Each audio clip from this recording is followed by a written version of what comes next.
నమస్కారం ఫ్రెండ్స్. ఏపీలో ఘోర విషాద సంఘటనలు అయితే చోటు చేసుకున్నాయి. ఒకే రోజు 2 ప్రమాదాలు.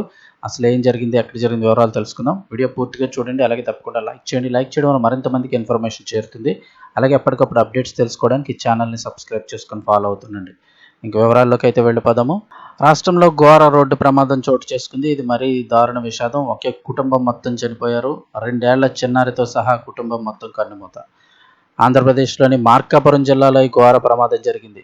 ఈ రోడ్డు ప్రమాదంలో ఒకే కుటుంబానికి చెందిన 4 దుర్మరణం పాలైన విషాద ఘటన ఆంధ్రప్రదేశ్లోని మార్కాపురం జిల్లాలో ఇవాళ తెల్లవారుజామున చోటు చేసుకుంది. పోలీసుల కథనం మేరకు గిద్దలూరు పట్టణంలోని నల్లబండ బజారుకు చెందిన కొందరు ఆటోలో పెళ్లి కోసం పెళ్లికొని బయలుదేరారు. ఈ క్రమంలోనే వారిని వెనక నుంచి అతి వేగంగా వచ్చిన లారీ బలంగా ఢీకొట్టింది. ఈ దుర్ఘటనలో 2 ఏళ్ల చిన్నారితో సహా 4 అక్కడికక్కడే ప్రాణాలు కోల్పోయారు. మృతులను ఆవుల అలకనంద 19 సంవత్సరాలు, ఆవుల అంకాలి 20 సంవత్సరాలు, ఆవుల నాగేష్ 17 సంవత్సరాలు, ఆవుల నాగేశ్వరి 2 ఏళ్లు మాత్రమే. మొత్తం 4 అయితే కనుక దుర్మరణం పాలయ్యారు. కాగా ప్రమాద సమాచారం అందుకున్న వెంటనే పోలీసులు ఘటనా స్థలానికి చేరుకొని సహాయక చర్యలు చేపట్టారు. మృతులంతా గిద్దలూరు పట్టణంలోని నల్లబండ బజార్ నివాసితులుగా గుర్తించారు.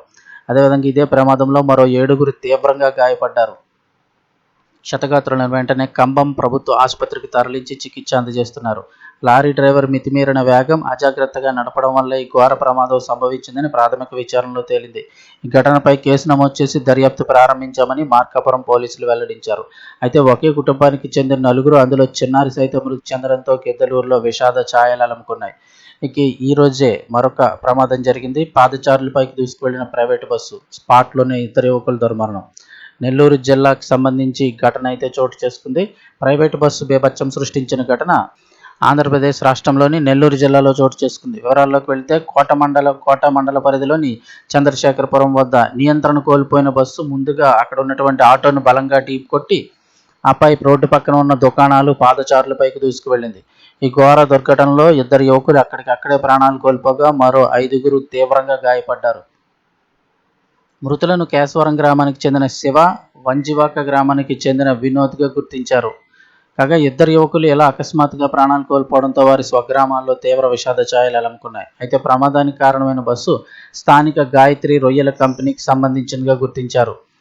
బస్సు మితిమీరిన వేగంతో రావడం వల్లే డ్రైవర్ నియంత్రణ కోల్పోయాడని, ఆటోని ఢీకొట్టిన తర్వాత కూడా వేగం తగ్గకపోవడంతో నేరుగా దుకాణాల వైపు దూసుకొచ్చిందని ప్రత్యక్ష సాక్షులు తెలిపారు. అదేవిధంగా ప్రమాదంలో గాయపడిన 5 పరిస్థితి విషమంగా ఉండడంతో స్థానికులు, పోలీసులు కలిసి వారిని వెంటనే చికిత్స నిమిత్తం సమీపంలోని ఆసుపత్రికి తరలించారు. సమాచారం అందుకున్న కోట పోలీసులు స్పాట్కి చేరుకొని పరిశీలించారు. క్రేన్ సాయంతో బస్సును, ధ్వంసమైన ఆటోను రోడ్డుపై నుంచి తొలగించి ట్రాఫిక్ను పునరుద్ధరించారు. మృతుల కుటుంబాల ఫిర్యాదుల మేరకు పోలీసులు కేసు నమోదు చేసి దర్యాప్తు ప్రారంభించారు. ఒకే రోజు 2 ఘోర విషాద సంఘటనలు అయితే చోటు చేసుకున్నాయి.